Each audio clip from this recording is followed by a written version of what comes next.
Good evening, everybody. Welcome to the Pits the Motorcast. This is your host, Dave. I got on me Jet Funny Car driver, the Danger Zone Jet Car, Paul Sieli. How you doing, Paul? Hey, fine. How you doing today? I'm good. So, Paul, first question I got for you is for drag racing. When did you get involved in drag racing? I actually started, if you want to know the truth about it, in high school, about in the, I'd say around 69 or 79.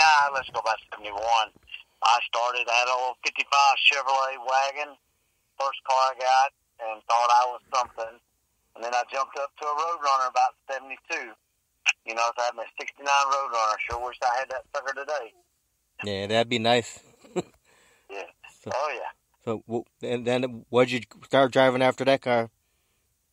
Oh, after that, I went to, I had a super stock car, and then I had a super stock car while I was in the Army. I was in the Army till about 75, 76, that range right in there. I can't remember the exact date. I try to forget that part. And then I had a dragster. I ran a super comp dragster, and then I kind of went up into a pro mod, so I had a Corvette for a little while, pro mod Corvette. Then I got into top dragsters, and then I went to the Jet Funny Cars. I'm sorry, I did a Jet Dragster first. That's where I got my start, was a Jet Dragster. And then I went right on into the Jet Funny Car, and then had it for the last few years now, and I like the Funny Car a lot. So what year did you get your first jet car license? Let's see, I've had it about 6 years now, maybe 7 years now, so let's just go back. I'm not good at the math, but I've had it about that long now. I've been driving about 6, 7 years now. So now the Jet Dragster, what was the name of the Jet Dragster you had? I'm sorry, I didn't hear that part. I said the Jet Dragster that you first drove, what was the name of the Jet Dragster? Oh, that was Air Force One I was driving for Scott Holdridge, who's actually driving the 50 caliber now. Right. Scotty Heat. Yeah, Scotty Heat's a great guy. Oh, yeah, absolutely. Scott's actually the one that let me drive his dragster to see if I liked it or not, and then I was hooked, you know, and now I've always want dragsters now, so if I get a choice to drive, now we still got a top dragster now too, but, you know, our toy of the choice is the Jet Funny Car. Now, how'd you come up with the name Danger Zone? Oh, that was my wife's doing. She was coming up with different things, and we like Top Gun. And I'm a pilot too, so, you know, I fly. And we just liked that movie, and we wanted Top Gun, but that just didn't sound appropriate, so we went with Danger Zone. Like the song. Right. Kenny Loggins. You got it. I'm a Kenny Loggins fan. I like him a lot. Oh, yeah, he had so many big songs in movies. Oh, yeah. Footloose and what was the other? There was some, I can't name them all right now. Anyway, Paul, so with the Jet Funny Car, what's the quickest pass you've had with that car? I'm sorry, I didn't hear what you said. With the Jet Funny Car, what's the fastest pass you've made with the Funny Car? Okay, I've run a 640 at 250 miles an hour. It's the fastest I've ever had that car. And it's a little bit light on the other end, so I don't think I want to go much faster than that. So I'm thinking I might get 260 out of it, but that's about it. Yeah, if you want to go up to like 300, you need a dragster. Yeah, I don't think I'll ever be going 300 in that car because it gets light. The front end gets light on the other end going that fast. So I'm a pilot, but I don't want to be a pilot in that thing at the other end. Yeah, you got to drive like the 50 cal with Scotty Holdridge going 300 plus miles per hour. Yeah, well, it's kind of funny. I've never been 300, but I've been close. I've been 299, but I've never been 300 before. So the dragster, I like dragsters myself, but I just like having a funny car. I like having all that fiberglass around me. Right. So now I have a question from a friend of mine. His name's Jet Car George. He told me to ask you, how strong are your burner pops, and do you drum solo your burner pops? I'm sorry, I can't hear what you're saying very good on that one. I said, my friend Jet Car George wanted me to ask you, how strong are your burner pops with the Jet Car, And do you drum solo the burner pops? I still can't make out what you're saying. I'm sorry. I wish I could. It was a little bit garbled to me. All right, let me try this one more time. Okay. My friend Jet Car George wanted me to ask you how strong are your burner pops? The burner pops is Yeah, what I heard. yeah. How strong are your burner pops on the Jet Car? How sharp are they? How strong are they? Oh, how strong are they? Yeah. Oh, well, I don't feel that much. In the cockpit, I really don't feel as much as what you hear on the outside in there because I'm in a contained. I feel it, but I've got my feet on the brakes, so I'm holding them pretty tight. So it's a jar, but it's not anything. Yeah, I should say it is a. You can hear the tire squeaking a little bit as it's scooting across the ground. All right, then George also asked me, like when you do the burner pops, do you drum solo them? You know, like boom, boom, boom, boom, boom, boom. I do both. I do a fast pop with it. I just spin my finger or a thumb around it as I'm popping it. I don't have a lever. I'm electric, so I just sit there and pop it. But I do short pops, and I do them fast. All right. Yeah, George, you have to put, you got videos on YouTube, Paul? I do. Yeah. You have to look up my name, and then it's Paul, and then the last name is spelled Sieli. And then, of course, go on my Facebook. There's some videos on there. And then this past weekend, I've got some, I believe, on there from Silver Dollar Raceway. I believe they've got Silver Dollar Dragway. I had some there. A couple videos I saw this week from that event. Well, there you go, George. Look up those videos and you can see the burner pops on there. Yeah, that's a good one. And if not, just like me or whatever, and I'll answer you back and I'll send you the video. Because I know George is listening in right now. All right, good. He's a huge Jet Car fan. All right, well then you need to come on take a ride with me. he loves doing video footage, a lot of Jet Cars. Yeah. And he's also thinking about maybe jumping in the seat of a Jet Car and driving one day. Yeah, you might as well. I think everybody should try it at least once. Yeah, he was actually on a Jet Car team at one time by the crew member. Uh-huh. Yeah, so I guess one day he's gonna jump in one. So I tell you what, I love it. I'm glad I did it. I wish I'd have done it sooner instead of wasting my money.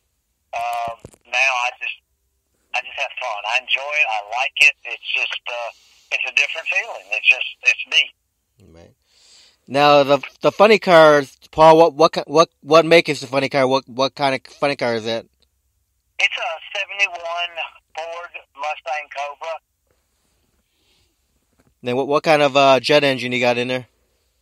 I have a GE J85 with the afterburner and everything, or a civilian civilian model would be a CJ610. And you see those in some of the earlier jets, and the Learjets have them. Some of the Learjets have them now. They did them in T-34 trainers, or they use them in T-34 trainers also. So what kind of jet fuel do you run on? Actually, I've got three types I can use it. I can either go off of kerosene, diesel, or jet fuel. With me being a pilot, and I keep my jet car and the plane all in a hangar, it's easier for me to get jet fuel, so I just use jet fuel as much as I can. All right. Now, with the fire show and the run, how many gallons of fuel do you use? Well, I've got a 30-gallon tank, and when I get to the other end, I am empty. I actually have to be careful, but I will run 30 gallons on every pass. And I can't do a long fire show. If I do, I'll run out of fuel going down the track, which would be good. All right. Now, when you first started jet car driving, were there any jet car drivers who were inspirational to you? I know Scotty. Any other ones? So Scotty showed me how to do it. Paul Miller helped me out too. He gave me some tips, and then Tommy O'Brien in Texas is helping me tremendously and showing us some stuff. So, I mean, there's a lot of people that help us, you know, and about every jet car person out there helps each other out. Yes, Tommy does a great job with Tammy Gatlin. Right, they're on their way to Nashville right now. I just talked to them today. They're stuck in Forest City, Arkansas. Headed to Nashville for their show tonight or this weekend.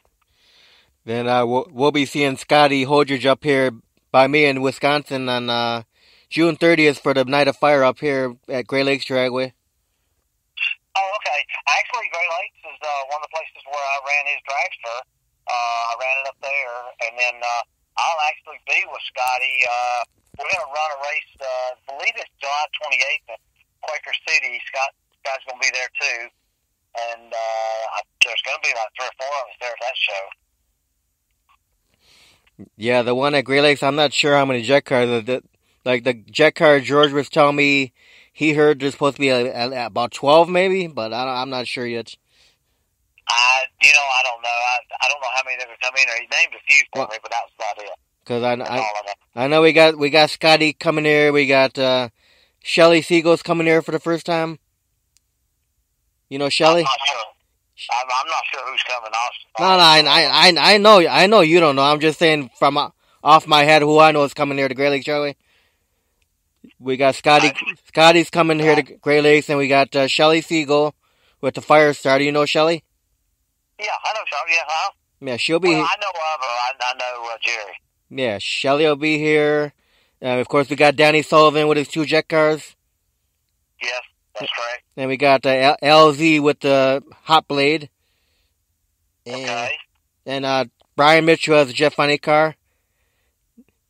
I don't know if you know. I don't know if you know Brian or not. He's from up here in Wisconsin. Well, he lives in Illinois, but he runs at Great Lakes mostly.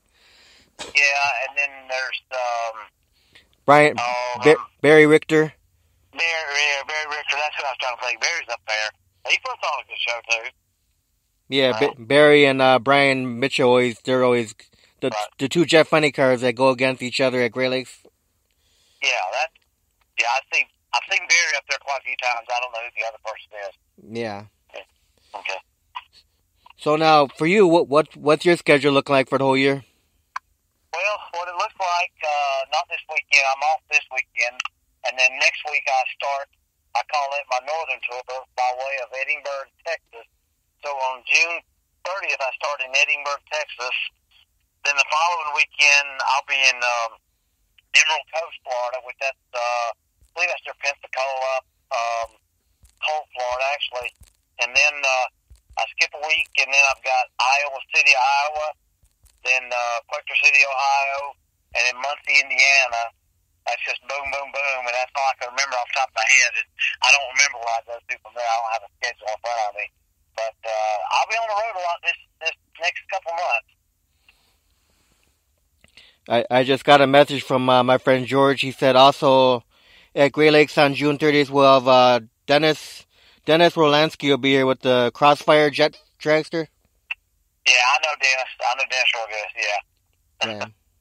He's gonna be up there too. Yeah. Okay. Yeah, that's right. He's racing this weekend also with Tommy and Tammy in Nashville. That's where Dennis is this weekend. Yeah, I've never seen Dennis run before.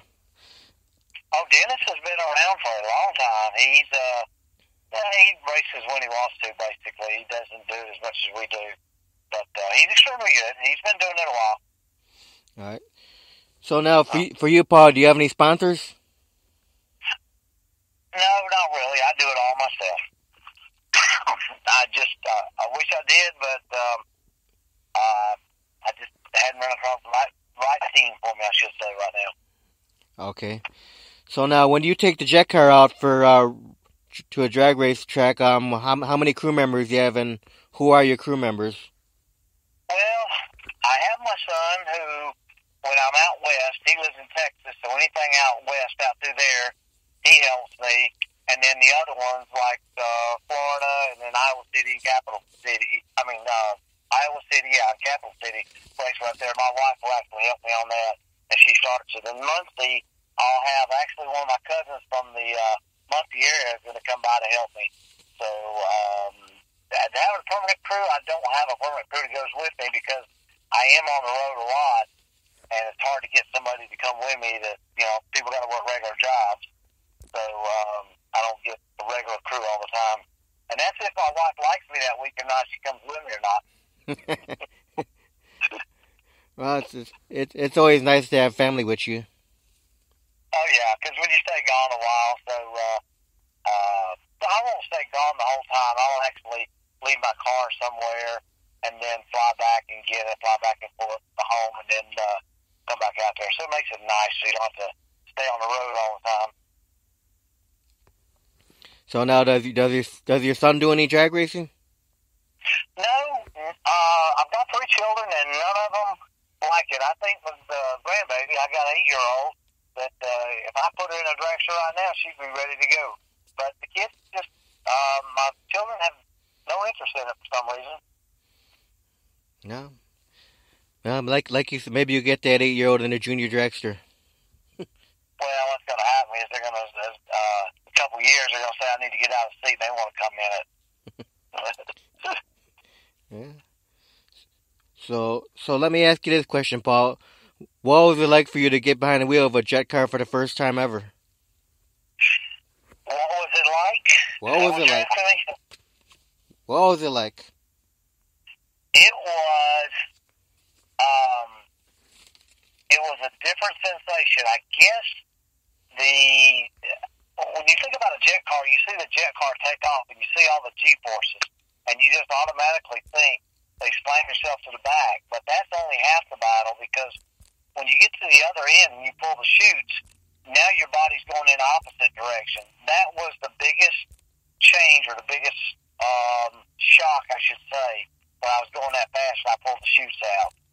And the sensation, I can't describe it because everything happens so fast. It's just really a neat sensation. Nice. So now, when you first got in that car, what did Scotty tell you?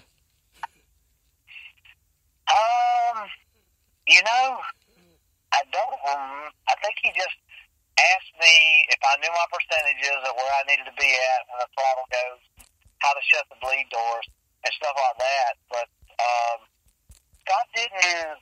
I have to say a lot because I did come out of a top dragster, and and of course I've done a pro mod too. So the only difference, I should say, between a pro mod or top dragster and a jet car is when you leave in a pro mod or you leave in a top dragster, you're actually maneuvering. The car sliding around or moving, the aft end is changing. In a jet car, it is just straight force. It just slings you back and you just go. So it was an awesome feeling for the first time, huh? Oh, it's awesome. It's a different feeling all the way around. It's a sensation that everybody ought to have a couple times in their lifetime. So now for you, Paul, when you get ready for a weekend running the jet car, what goes into preparation to get ready? Well, actually, I do my own prepping. I do my battery charging, the fuel, making sure everything's drained out. I prime the system, making sure I've got fuel in the system so it cranks up. And if I've got an opportunity, I'll take it down to the end of the track and crank it up, before I make my passes. But I'm not always able to do that. But prepping, just basically the tires. I do check all the load nuts. I do actually look at the car to see if I see anything loose. Because we do have vibrations, so I'll check for that stuff. But other than that, I don't have to do a lot of preparation like you would a pro mod or a top dragster. It's not the same kind of preparation, I should say. Right. So now, what would you consider to be some of your favorite tracks to go to?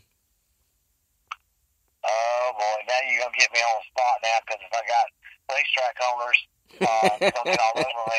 But I don't really say I've had a bad track that I've been to. My favorite one,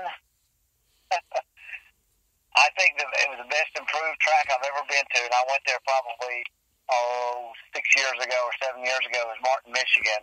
has been the most drastic change I've seen for the data. That's really, really good. But I run a Silver Dollar. I run a Valdosta. All those tracks around my area are great tracks. Yeah, it'll be a toss-up between those three, Valdosta, Silver Dollar, or Martin, Michigan. Now, do you do quarter mile only, or you do eighth mile too? Well, I do eighth mile too, and I've done quite a few little eighth mile tracks. I like to go a full quarter of a mile only because, the jet car gets all the speed at top end, and I like quarter mile myself. But I've run eighth mile also, no problem. I've been to Mooresville. I'll be doing Emerald Coast. That'll be an eighth mile track here coming up. Edinburgh's a eighth mile track too. So I've got quite a few. There's some nice tracks out there. Okay. Now, where do you purchase all your safety stuff from, like your safety suit and helmet and all that stuff? Okay, here we go. So, seatbelts are their STT Safety, that was my company that I owned, STT Safety, which I sold it to a competitor a couple years ago. So the belts are mine, the arm restraints are made by me, the parachutes are made by me, so everything in there, and I physically made the parachutes that are in my car. So I run two. I have emergency and a plane, then just normal parachute and emergency chute. Both of them are 12 foot, but one's bigger than the other. And the helmet is a Simpson, the fire suit is a Sparco, and my boots are Simpsons. I had to think that for a second. So I've got a variation of safety equipment in my car. And my neck restraint is a hybrid. Okay, so you got a pretty wide variety there. Yeah, no one person. I'm looking for a sponsor, so if some safety equipment company wants to sponsor me out, I'm not in the business. I'd be happy to run any of their products. Right. So anybody listening want to be a sponsor, there you go. You can sponsor Paul. There we go. He needs it real bad, too. Yeah. So, Paul, since you've been drag racing, throughout your whole career, have you had any accidents or close accidents at all? No accidents. The only thing I've had happen to me was in a pro mod back in, I want to say, early 90s. I had a fire, an explosion on a fuel line came off and caught on fire and kind of exploded. That was at Warner Robins Dragway, which was in South Georgia. But that's the only incident I've had, thank goodness. Yeah, knock on wood, you never have any. Yeah, I am knocking on my forehead right now as we speak. Now, what kind of tires do you have on a Jet Funny car? What kind of what now? What kind of tires? Oh, actually, we run NASCAR tires on there. Oh, really? Okay, so they're actually the Goodyear NASCAR radials are what I have in the back, and then in the front I have Goodyear, just funny car tires in the front of it. Okay. So now, Paul, what would you consider to be some of the milestones of your drag racing career? Well, let's see. Wow. I'd say winning my first divisional race in a Super Comp car. Well, actually, it wasn't Super Comp. It was, oh my goodness. Can't even think what class they called that back then. It was Super Quick Series. That's what it was, Super Quick. First one I ever won, and that was probably in the 90s. And that was the most impactful thing to me. It kind of got me hooked from that point on. It's like winning the lottery. You win it one time, and then you go back and spend $3,000, for the whole month of your winnings. You get hooked, and you never quit. Yeah. So, okay, Paul, we're coming to the fun question portion of the interview. Now, you ready for some fun questions? I'm ready for it. All right. If someone were to give you $200 million and tell you, Paul, can you build me a new drag race track? Where would you think about building this new track, and what kind of features would you want to put into the track? Wow. If I told you, I would say in the Carolinas area, because they have a lot of racers out there. And the features, now I'm not a big fan of the 4-wide. I think drag races should be 2. That's just my personal opinion. Drag race. So it would be a 2-wide. Some of the features I'm trying to think of, nowadays they have everything in them. I don't see anything that I would have that would be different than I don't see out there right now. So we've got a lot of good tracks out there. I couldn't think of anything I would do different other than the big towers and suites and everything what we got. And have a lot of jet cars there. Now, would you want to do the covered grandstands to keep the sun away from the fans, maybe? Sure, that would work too. That would be, but that's the fun part is getting sunburned, sitting there complaining about how hot it is out there watching a race. Okay. So now, Paul, do you have any other hobbies outside of jet car racing? Oh yeah, I'm a pilot, and I do have an airplane. So I have a Piper Aztec, which is a 6-seater. It's a twin-engine plane, and I'll fly any chance I get. That is the biggest thing I do is fly and then drive the jet car. So you don't do no hunting or fishing or nothing like that? No, I have no patience whatsoever. So I'm the kind of person that if you take me fishing and the fish bite, I'm okay. But if they don't bite, I'm throwing the reel inside. I'm ready to go do something else. And I've had all the jet boats, and I'll say jet engine boats, I'll say that. But I've had the boats. I've had all the fast boats. But I'm stuck on the airplanes and the hunting. I just don't have the patience to sit and wait, so I guess that's my problem is I'm just 90 miles an hour all day long. Okay. Now, Paul, I know with jet cars, it's more of an exhibition and not a competition, but I'm going to ask you this question anyway. When you jet car match race, do you have a greatest competitor out there that been beating you all the time? That's beating me all the time? Yeah. I had anybody that, no, I don't know anybody that, well, I'm sure there's plenty out there that can outrun me, but, I haven't, that sounds bad, doesn't it? But they haven't beat me yet. I hope they don't. I want to be the fastest.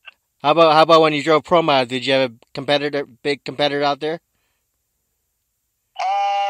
No, there's so many people in the Pro Mod. When I was in there, that whole bunch, you don't even see them anymore. I never raced with any big time people. I mean, we was always on a smaller scale. Now, the level they're at now, that is just awesome. I mean, those guys are going so fast. Oh yeah, they just get faster and faster. They do get faster and faster, and you hold on with those suckers. You're ready to get. When that thing says go, you better hold on because you're on a ride. We got a great group of Pro Mod guys at Great Lakes, the Chicago Wise guys. Oh yeah. Yeah. I was amazed when I went to Great Lakes up there, and I was just amazed at all the fast cars you had in that area up there. Yeah. So one thing that's nice about the Night of Fire this year is we got Shelly Siegel coming in, because usually we get the same old jet. I can't even talk. The same old jet car drivers every year. It's nice to see Shelly coming in. Yeah, Shelly, she just got her license this year, so she's been out there for a little bit. So she's doing pretty decent out there from what I can see. Now she's on the West Coast, so I don't see her out through that much. Other than I know she's in the area, but I don't see her hardly at all that much. Yeah. So now, throughout your career, have you won a lot of trophies? It used to be when I first started racing in the 70s. That's all we got was trophies. There was no big time money, but I do not have a Wally. Okay, if that's what you're asking, I want one, but I think I missed the curve on that one. Just all the trophies. I'm sorry, all the trophies that we used to give in the 70s and 80s, and then the plaques what we're getting now, and the big check, the a piece of plastic check. I guess what you want to call it. So now, Paul, if you could do time traveling and go backwards in time and change something, would you change anything with your racing career? You know what? I think I would, because I think I would have been in a jet car probably 25, 30 years ago if I would have known what I knew now, because I actually like it a lot. All right. So now, if you and your wife and the family ever have time to go on vacation, you have a favorite vacation getaway? We like the Bahamas, and on vacation, she just told me, we just left the Mexican restaurant a few months ago, and she told me that we are going to Costa Rica in February. So I guess that's going to be my new place to hang out at. Nice. So, what's your favorite food to eat, Paul? Well, I'm a steak person. I'm a steak and baked potato, but we're at a Mexican restaurant tonight. That's her favorite, so that's where we go. Okay, so you're a steak and potato guy. You got it. Now, does your wife cook? Oh, yeah, she's a cook. She's the kind of lady that sit there, and I'll go in the cupboards and complain that we have nothing to eat, and I go back and watch TV and pout, and she comes out with a full-course meal. She's a cook. There's no doubt about it. So what's your favorite dish that your wife makes? Actually, she makes a lasagna that I really like, and then the second one would be the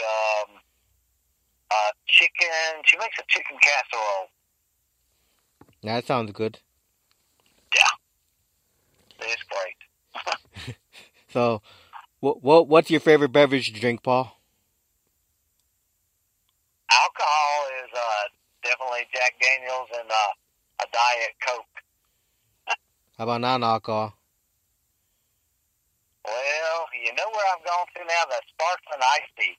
I'm starting to drink those a lot. I was a Coke Zero fanatic forever, and I'm having to get away from that. It just seems like I was getting addicted to it real bad. That's all I wanted to drink.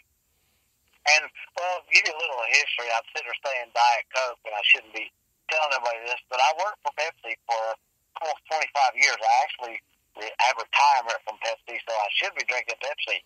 But I've been drinking Diet Coke now. So, now, Paul, do you have a favorite movie of all time? You know it is. It's Top Gun. Top Gun. There you go. I don't know what gave that away. Do you have a favorite music you like to listen to? Well, I am truly a Chicago fan. I love Chicago. So that, and then, seems like I'm getting when I listen to more to 70 music, but Chicago's always been up there. I think they're the favorite band. And then Steely Dan, and then the Doobie Brothers, just in that order, I would say. Okay. Now, when you're at the track, do you eat regularly or you eat lightly when you're at the track? I eat lightly. I usually give me a breakfast, and then I'll grab something during the day, and then I'll wait till I'm after done racing. So I'll probably eat maybe a cheeseburger or something midday, and that's it. I won't get fries. I won't get any of that stuff, and I try to eat lightly. Now, if you weren't doing jet car drag racing, what do you think you'd be doing in your life? Probably flying. I wouldn't fly for a living, but I believe I would just be going around flying. Mm-hmm. That's my dream, is actually to sit there. If everybody else talks about they want to get in a motorhome and go from town to town, well, I want to do it in an airplane. And that's what I want to do, is I just want to pick a town, no agenda, just hop in the plane and fly. And then if I go from Chattanooga and then I want to go to Arizona, I'm going to take off to Arizona. When I get to Arizona, I'll figure out where I'm going next. I think that would be fun to do. Now, maybe after you retire from jet car racing, maybe you could do that. Yeah, I think you're right. I think I'll do that. I don't have a problem doing it. That's on your bucket list, huh? Yeah. I've done about everything. I mean, I've skydived. I've, got the planes. I mean, we pretty much done the whole gamma. I haven't lived a dull life in any of these, that's for sure. Now, throughout with the jet car driving, you have a most embarrassing moment? Well, the closest one I can say is where I put on one heck of a fire show. I mean, I really just burnt the skies up, just had everything going. I went to the starting line to leave, and the friggin' car stopped. And it just cut off. It ran out of fuel. That's the only embarrassing moment that I think I've had. So I've learned not to do that. I'm sure everybody in jet car world's done that one time.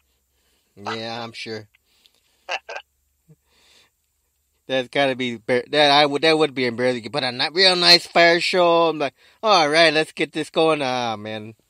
That's exactly what happened. It was like, I mean, it was showing. They said it was hot in the tower. They could feel it. And, of course, they want all the burns, and they said they could feel the heat through the glass and everything. And then when I went to leave and I went to stage, it just quit. I mean, I just saw the fuel pressure go down. I was like, oh no.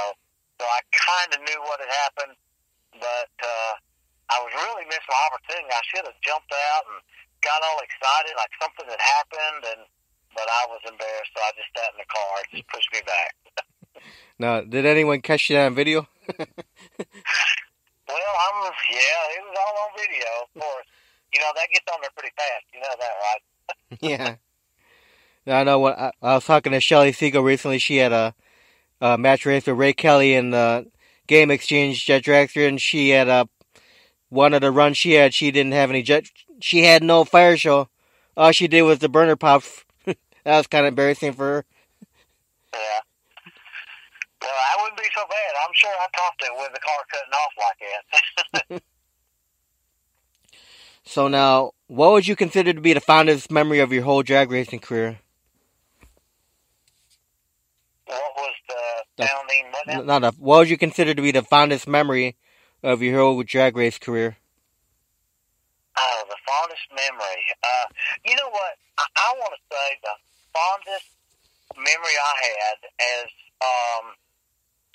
I was in San Antonio, Texas, and actually I was driving Scott Holder's car, the Air Force One, and I made a pass, and I was coming back on the return road, and everybody was yelling at me and hollering at me and waving and do all this kind of stuff, and I kind of stopped and looked back, cause like, who are they waving at?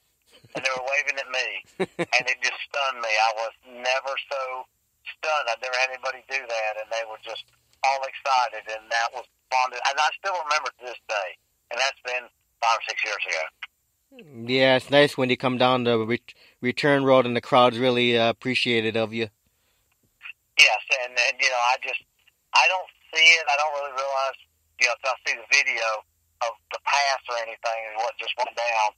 And that was, I still remember that real good. And like I said, I've had, fast cars. I mean, I've had top dragsters, and I drove the Corvette for a while and all that kind of stuff. But it was nothing. That was just a whole different feeling all the way around. Yeah. So now, Paul, if people that are listening right now want to find out your schedule, where you're going to be running, what's the best way for them to find out where you're going to be running at? Go ahead and get on my Facebook and just, my name is Paul, and then the last name is spelled Sieli. I don't have a Facebook for the car itself yet, so I'm just using my personal Facebook. But I'm always posting, where I'm going to and all that kind of stuff as soon as I can get it. And like I said, I'll be at the end of the month. I'll be down in Edinburgh, Texas, and then I run to the following weekend to Emerald Coast. Then I'm going all the way up to Iowa City, and then Quaker City. Then I go to Muncie, Indiana, and somewhere along the line, I believe there's a Martin, Michigan in there. I'm not sure. I can't remember off the top of my head. And then I believe I'll be going to Orlando. I'm going to do the Division 2 race. I believe it's in October, so I'm all speculating, but that should be in October at Silver Dollar Raceway. But I'll always have it on Facebook. If you can get on my Facebook, go ahead and like me, and I'll answer back, and I'll get you my posts when I get them. All right, so if anybody gets out to any of those tracks to see Paul, make sure you stop by the pit area and say hello to him, talk to him. Absolutely. Come on by. We'll make you feel at home. We'll give you a drink or something too. Might be water. Can't be the Coke Zero or Pepsi because that stuff's bad for you. But I got all that other good stuff. Now, do you have hero cards? Oh yeah, absolutely. Got to have the hero cards. I'll even sign them for you. There you go. And you can get your picture with me. It doesn't matter. I don't care. Now, do you throw the kids inside the pit of the jet car in the pits? Oh yeah, I'll do that. I'll let people in there. You know what? I don't have a problem doing that at all because somebody did that to me, and that's what got me hooked. I'm sure somebody along the line said, "Hey, sit in this car," and that's where I got hooked. Right. So now, Paul, how important do you think it is for the kids to come out and watch the drag racing? Oh, I want them to come out. I'd rather them be at a racetrack any day than be on the streets where, I'm not going to tell you a story. I street raced in the 70s when I was younger, and I wish I knew what I knew now. I would have done it, but there were no racetracks, back then. Now there's racetracks everywhere. Everybody's got a test and tune, so kids need to come out and get first hand on it and be safe when they're racing these cars. Yeah, but back then when we were young, we didn't have the video games and the cell phones. Yeah. Now the kids are glued to those. Yeah, that's true. Yeah. That's true. We didn't have cell phones, but I wish I'd more of them get out there in the cars at the drag strip. Yeah, the thing back when we didn't have the video games and cell phones, more of us when we were younger, we would be curious to get behind the car, under the engine, under the hood, and work on cars. Now they don't want to work on cars no more. The youngsters. Yeah, that's how I learned. I just started working on them, and I started figuring them out. So I think more kids need to get out there and enjoy it, have fun. It's a thrill. Yeah. Well, Paul, I want to thank you very much for your time to do an interview tonight. Well, thank you for having me. I appreciate it. If anybody's out there, come out and see me. Come out and talk to me. I'm not shy. I don't have a shy bone in my body, so I'll talk to anybody. I don't care. Come on by. Now, do you have any final words you want to say? No, I just come on out to the racetrack and see me, and I'll show you everything about the car and explain it to you, and hopefully you'll buy one and you'll do the same thing I'm doing. Have fun racing. So, what kind of advice would you give to someone who's thinking about driving a jet car, Paul? Do it. Don't even hesitate. You don't even hesitate. Just hop in it and go for it. That's all I can say. Once you do it, you'll never get out of it. I don't know of a jet car person that got in it that said, I don't want to do this, other than, maybe we're just tired of it. But there's never been a person that said, no, I don't like it. I want to go back to a street car. I couldn't tell you a person that's ever done that. All right. Sounds good, Paul. Well, thanks again for your time, Paul. All right. Thank you. I appreciate you talking to me. You have a great night. You too. Good night. Bye-bye.